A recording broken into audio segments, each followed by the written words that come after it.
বিশ্বের বাঘা বাঘা সামরিক বিশ্লেষকদের কপালে এখন চিন্তার গভীর ভাঁজ। আর পেন্টাগন থেকে তেল আবিব পর্যন্ত প্রতিটি গুরুত্বপূর্ণ সামরিক দপ্তরে বয়ে যাচ্ছে এক অদৃশ্য আতঙ্কের হিমশীতল স্রোত। আপাত দৃষ্টিতে বিষয়টি অবিশ্বাস্য মনে হতে পারে, এমনকি হাস্যকরও ঠেকতে পারে সাধারণ মানুষের কাছে। কিন্তু প্রশ্নটি যখন বিশ্বজুড়ে যুদ্ধের দামামা বাজার, তখন একটি সামান্য প্লাস্টিকের খেলনা বিমান কি সত্যিই তৃতীয় বিশ্বযুদ্ধের সাইরেন বাজাতে পারে?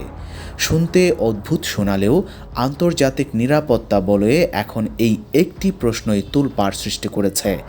রাজনীতি ও সমরবিদ্যার জটিল সমীকরণে এমন কিছু চাল দেওয়া হয়েছে যা দৃশ্যত নিরীহ মনে হলেও এর পেছনের বার্তাটি হাড় হিম করা। আজকের এই বিশেষ প্রতিবেদনে আমরা উন্মোচন করতে যাচ্ছি এমন তিনটি বিধ্বংসী খবর যা প্রমাণ করে যে মধ্যপ্রাচ্য আর কেবল উত্তপ্তই নেই, বরং আগ্নেয়গিরির লাভা উদ্গীরণের ঠিক আগের মুহূর্তটিতে দাঁড়িয়ে আছে। গত কয়েকদিনে ঘটে যাওয়া তিনটি ঘটনাকে আলাদাভাবে দেখলে হয়তো মনে হবে বিচ্ছিন্ন কিছু খবর, কিন্তু এই সবগুলোর যোগসূত্র যখন মেলানো হয় তখন চোখের সামনে ভেসে ওঠে এক ভয়ঙ্কর ও রক্তক্ষয়ী ভবিষ্যতের মানচিত্র। রাজনীতিতে কাকতালীয় বলে কোনো শব্দ নেই, যা ঘটে তার পেছনে থাকে গভীর নকশা ও সুদূর প্রসারী পরিকল্পনা। ঘটনার সূত্রপাত 10 ফেব্রুয়ারি, স্থান ইরানের রাজধানী তেহরান। দৃশ্যপটে দেখা যাচ্ছে চীনা মিলিটারির একজন শীর্ষস্থানীয় কর্মকর্তা অত্যন্ত হাসি মুখে ইরানের এয়ারফোর্স কমান্ডারের হাতে একটি সুদৃশ্য বাক্স তুলে দিচ্ছেন। সেই বাক্সের ভেতরে যা ছিল তা নিয়েই এখন তোলপাড় বিশ্ব মিডিয়া ও গোয়েন্দা সংস্থাগুলো। বাক্সের ভেতরে ছিল চীনের গর্ব, তাদের সামরিক প্রযুক্তির সর্বোচ্চ শেখর J-20 স্টেলথ ফাইটার জেটের একটি স্কেল মডেল। এখন সাধারণ দৃষ্টিতে আপনারা বলতেই পারেন, আরে ভাই, ওটা তো একটা খেলনা বিমান, একটা শোপিস মাত্র, এটা নিয়ে এত হইচই করার কি আছে? কিন্তু আন্তর্জাতিক কূটনীতি, বিশেষ করে যখন পৃথিবীটা বারুদের স্তূপের উপর দাঁড়িয়ে, তখন একজন সুপার পাওয়ার দেশের প্রতিনিধি আরেকটা দেশের সেনাপ্রধানকে শুধু ড্রয়িং রুম সাজানোর জন্য খেলনা উপহার দেয় না। এই উপহারের প্রতীকী অর্থ হাজারটা পারমাণবিক হুমকির চেয়েও জোরালো এবং স্পষ্ট। J-20 কোনো সাধারণ বিমান নয়, একে বলা হয় মাইটি ড্রাগন। আজ পর্যন্ত চীন তাদের এই গোপন ব্রহ্মাস্ত্রটি পৃথিবীর কোনো দেশকে বিক্রি করেনি, এমনকি তাদের সবচাইতে ঘনিষ্ঠ মিত্র পাকিস্তানকেও নয়। কারণ এই বিমানে এমন সব টপ সিক্রেট প্রযুক্তি আছে যা সরাসরি আমেরিকার F-22 র্যাপ্টর এবং F-35 এর সাথে টক্কর দিতে সক্ষম। রাডারে ধরা না পড়ে শত্রুর ভূখণ্ডে ঢুকে নিমিষেই ধ্বংসযজ্ঞ চালানোর এক প্রচণ্ড ক্ষমতা রয়েছে এই স্টিল ড্রাগনের। অন্যদিকে ইরানের বর্তমান বিমান বাহিনীর দিকে তাকালে দেখা যায় এক করুণ চিত্র। 1979 সালের বিপ্লবের আগের শাহ আমলের কেনা পুরনো F-4 টমক্যাট এবং কিছু রাশিয়ান মিগ বিমানের উপর ভরসা করে আছে তারা। টেকনোলজির দিক থেকে ইরান আমেরিকার চেয়ে আকাশের লড়াইয়ে প্রায় 40 বছর পিছিয়ে। ইসরায়েল যখন ইচ্ছা তাদের F-35 নিয়ে ইরানের আকাশে হানা দেওয়ার হুমকি দেয়, আর ইরানকে তাকিয়ে থাকতে হয় তার ওই পুরনো এয়ার ডিফেন্সের দিকে। ঠিক এই শ্বাসরুদ্ধকর মুহূর্তে লোহিত সাগরে যখন উত্তেজনা তুঙ্গে এবং গাজায় যুদ্ধ চলছে, তখন তেহরানে চীনা ড্রাগনের এই উপস্থিতি এবং J-20 এর মডেল হস্তান্তর এক অশুভ বার্তা বহন করে। ইসরায়েলি মিডিয়া এবং জেফিটের মতো আন্তর্জাতিক ডিফেন্স অ্যানালিস্টরা ইতিমধ্যেই লিখতে শুরু করেছেন যে এটি একটি ডাইরেক্ট মেসেজ বা সরাসরি বার্তা।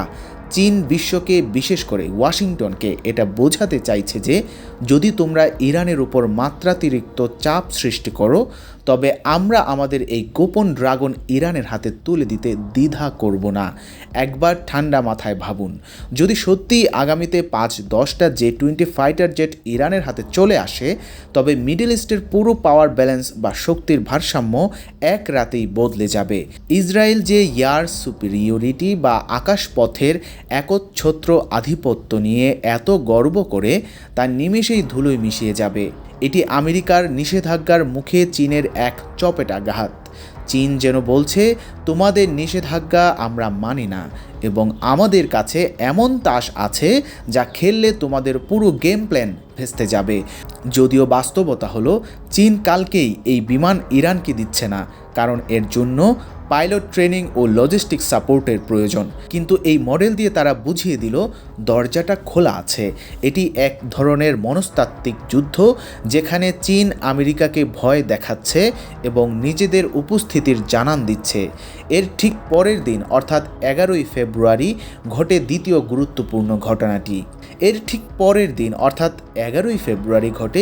গুরুত্বপূর্ণ ঘটনাটি। খবরের কাগজগুলো হয়তো সাধারণ শিরোনাম করেছে যে চীনা প্রেসিডেন্ট শি জিনপিং ইরানকে অভিনন্দন জানিয়েছেন, কিন্তু এই অভিনন্দনের আড়ালে লুকিয়ে ছিল এক গভীর ষড়যন্ত্রের গন্ধ। দিনটি ছিল ইরানে ইসলামিক রেভলিউশনের 47তম বার্ষিকী।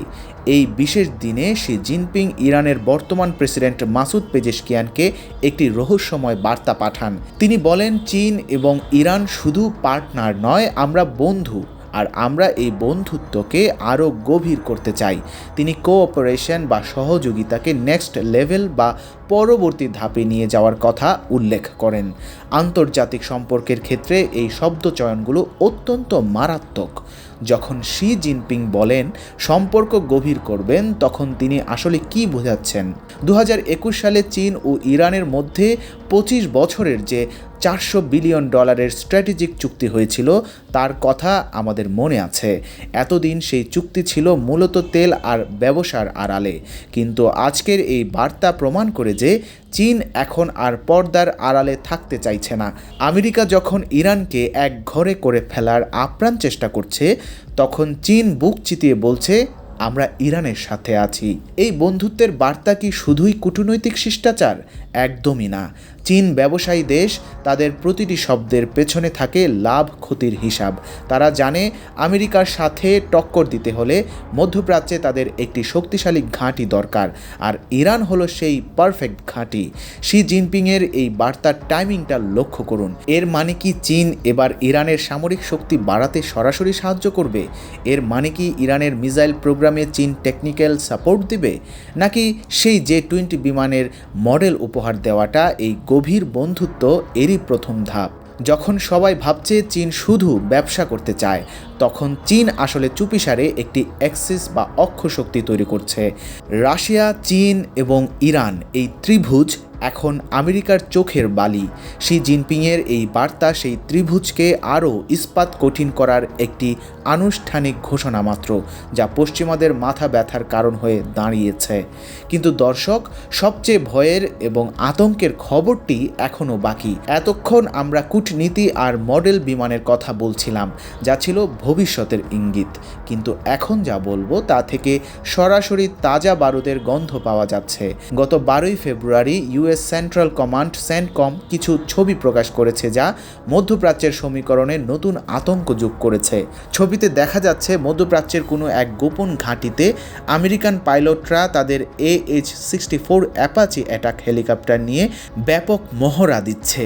হঠাৎ করেই এই অঞ্চলে আমেরিকার এই ঘাতক হেলিকপ্টারের আনাগোনা জ্যামিতিক হারে বেড়ে গেছে। সেন্টকম এই ছবিগুলোর নিচে ক্যাপশনে শুধু একটি শব্দ লিখেছে, প্রস্তুত। এই একটি শব্দই যেন যুদ্ধের চূড়ান্ত ঘোষণা। যারা সামরিক বিষয় নিয়ে খোঁজ খবর রাখেন, তারা জানেন যে অ্যাপাচি কোনো সাধারণ হেলিকপ্টার নয়, একে বলা হয় উড়ন্ত ট্যাঙ্ক। কিন্তু এর প্রধান কাজ কি জানেন? এর প্রধান কাজ হলো ক্লোজ এয়ার সাপোর্ট। সহজ বাংলায় বলতে গেলে অ্যাপাচি তখনই ব্যবহার করা হয় যখন মাটিতে সেনাবাহিনী বা ট্যাঙ্ক নামানো হয়। পদাতিক বাহিনী যখন সামনে এগোয়, তখন আকাশ থেকে তাদের রাস্তা পরিষ্কার করার কাজ করে এই অ্যাপাচি। সে তার হেলফায়ার মিসাইল আর চেইন গান দিয়ে শত্রুর বাঙ্কার, ট্যাঙ্ক আর লুকিয়ে থাকা সোলজারদের উড়িয়ে দেয়। প্রশ্ন হলো, আমেরিকা যদি শুধু আকাশপথেই হামলা চালাতে চায় তবে তো তাদের কাছে F-16, F-35 বা বিভিন্ন শক্তিশালী ড্রোন আছে। তারা কেন হঠাৎ করে গ্রাউন্ড সাপোর্টের জন্য তৈরি অ্যাপাচি হেলিকপ্টারের সংখ্যা বাড়াচ্ছে? সোশ্যাল মিডিয়া এবং ডিফেন্স ফোরামগুলোতে এখন একটাই গুঞ্জন, আমেরিকা কি কোনো গ্রাউন্ড অপারেশন বা স্থল অভিযানের ব্লুপ্রিন্ট তৈরি করছে? আমরা সম্প্রতি সিরিয়া এবং ইরাকে আমেরিকান বেইজের উপর হামলা হতে দেখেছি। আমেরিকাও পাল্টা জবাব দিয়েছে, কিন্তু এতদিন সেটা ছিল শুধুই দূরপাল্লার বিমান হামলা। এখন অ্যাপাচির এই হঠাৎ উপস্থিতি এবং মহড়া কি ইঙ্গিত দেয় যে আমেরিকা এবার মাটিতে সেনা নামাতে পারে? হতে পারে কোনো স্পেশাল অপারেশন লেবানন সীমান্তে কিংবা সিরিয়ার কোনো নির্দিষ্ট অঞ্চলে, অথবা হতে পারে এটি ইরানকে দেওয়া একটি কড়া বার্তা। কিন্তু ইতিহাস সাক্ষী, অ্যাপাচি হেলিকপ্টার যখন কোনো অঞ্চলে ঝাঁকে ঝাঁকে জড়ো হয় তখন খুব শীঘ্রই সেখানে বড় ধরনের রক্তক্ষয়ী সংঘর্ষের খবর পাওয়া যায়। এই ছবিগুলো কোনো সাধারণ রুটিন ফ্লাইটের ছবি নয়, এই ছবিগুলো আসন্ন যুদ্ধের সংকেত। আমেরিকা একদিকে বলছে তারা যুদ্ধ ছড়াতে চায় না, অন্যদিকে তারা তাদের সবচেয়ে ভয়ঙ্কর গ্রাউন্ড সাপোর্ট মিশনগুলোকে এভাবে রেডি করছে। এই দ্বিমুখী আচরণই পরিস্থিতিকে সবচেয়ে বেশি অস্থিতিশীল করে তুলেছে। সবশেষে পুরো ছবিটা একবার মিলিয়ে দেখুন। একদিকে চীন ইরানের হাতে তাদের সবচেয়ে আধুনিক বিমানের মডেল তুলে দিয়ে এবং বন্ধুত্বের গভীরতার কথা বলে আমেরিকাকে চ্যালেঞ্জ ছুড়ছে। তারা বুঝিয়ে দিচ্ছে ইরান একা নয়, তাদের পেছনে আছে এশিয়ার ড্রাগন। আর অন্যদিকে আমেরিকা তাদের ঘাতক অ্যাপাচি হেলিকপ্টার প্রস্তুত করছে পাল্টা আঘাতের জন্য, যা হয়তো আকাশপথের যুদ্ধকে মাটিতে নামিয়ে আনবে। সমীকরণটা খুব পরিষ্কার, মধ্যপ্রাচ্য এখন আর শুধু তেলের খনি নয়, এটি এখন বিশ্বশক্তির পরীক্ষার কেন্দ্রবিন্দু। এক পক্ষ খেলনা বিমানের আড়ালে ভয়াবহ প্রযুক্তির হুমকি দিচ্ছে, অন্য পক্ষ উড়ন্ত ট্যাঙ্কের মহড়া দিয়ে যুদ্ধের দামামা বাজাচ্ছে। আমরা কি তবে সত্যি সত্যি প্রতিদিন একটু একটু করে একটি বড় সংঘাতের দিকে এগিয়ে যাচ্ছি, নাকি এগুলো সবই সুপার পাওয়ারদের পেশি শক্তি দেখানোর প্রতিযোগিতা মাত্র? উত্তর যাই হোক, এই মুহূর্তে হরমুজ প্রণালী থেকে শুরু করে লোহিত সাগর পর্যন্ত প্রতিটি ঢেউয়ে মিশে আছে অনিশ্চয়তা আর বারুদের গন্ধ। একটি ভুল পদক্ষেপ, একটি মিসাইল বা একটি ভুল সিদ্ধান্ত পুরো অঞ্চলকে জ্বালিয়ে দেওয়ার জন্য যথেষ্ট। বিশ্ববাসী এখন তাকিয়ে আছে সেই ভয়াল মুহূর্তের দিকে। একটি ভুল পদক্ষেপ, একটি মিসাইল বা একটি ভুল সিদ্ধান্ত পুরো অঞ্চলকে জ্বালিয়ে দেওয়ার জন্য যথেষ্ট। বিশ্ববাসী এখন তাকিয়ে আছে সেই ভয়াল মুহূর্তের দিকে যখন নীরবতা ভেঙে শুরু হতে পারে প্রলয়। এখন দেখার বিষয়, এই স্নায়ুযুদ্ধে কে আগে চোখের পলক ফেলে এবং কে প্রথম আঘাতটি হানে।